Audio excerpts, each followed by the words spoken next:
Yo, what up YouTube, what up boxing fans? Manny Pacquiao versus Brandon Rios.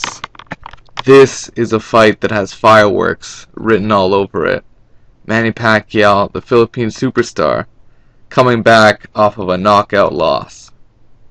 Now, what we have to understand is, how does a fighter like Manny Pacquiao recover from a knockout cold loss?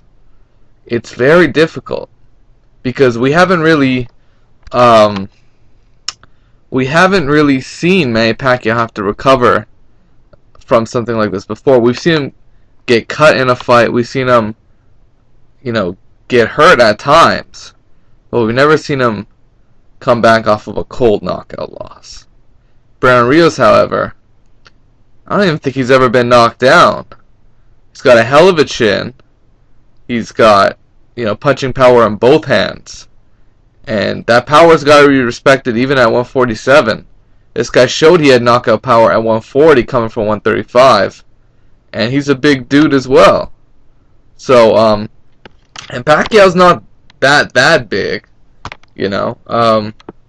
He's not a big welterweight. He's not.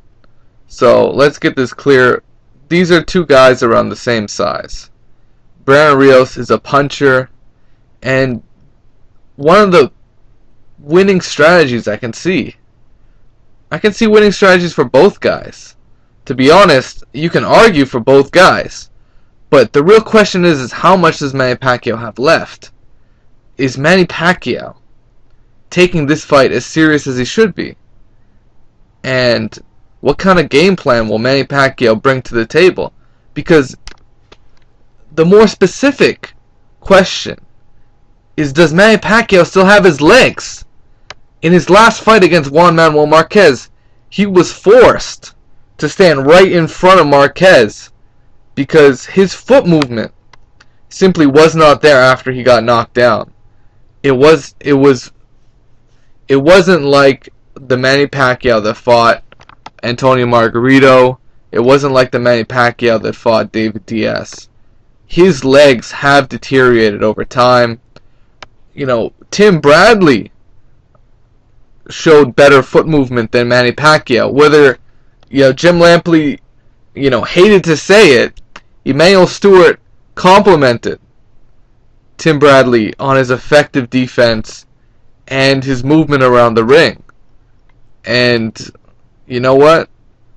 That is a big deal against a guy like Brandon Rios, who's really, he knows how to cut off the ring, but sometimes he gets a little lazy. He finds out, his fighter is hurt, and then he goes for the kill. Kind of like what Manny Pacquiao did. Brandon Rios would do the same thing. He thought that Alvarado shit was in the bag after he hurt him, and little did he know, Alvarado had 12 rounds in the tank and outboxed him over the latter half of the fight. However, if Brandon Rios gets on the inside and Manny Pacquiao can't wiggle his way out, he can't circle Brandon Rios, Manny Pacquiao is going to have a ton of problems because he's simply not an inside fighter. He does not fight on the inside. He's got to be an arm's length away. He's got to have space to let that left hand go because he can't throw it from up close. Brandon Rios, if he can get his head, if he can fight the way Tim Bradley was supposed to fight, get his head in Manny Pacquiao's chest, rip to the body, and land the left hook upstairs, Manny Pacquiao's going to go to sleep, I'm telling you. I'm telling you right now. Manny Pacquiao will go to sleep if Brandon Rios uses that game plan.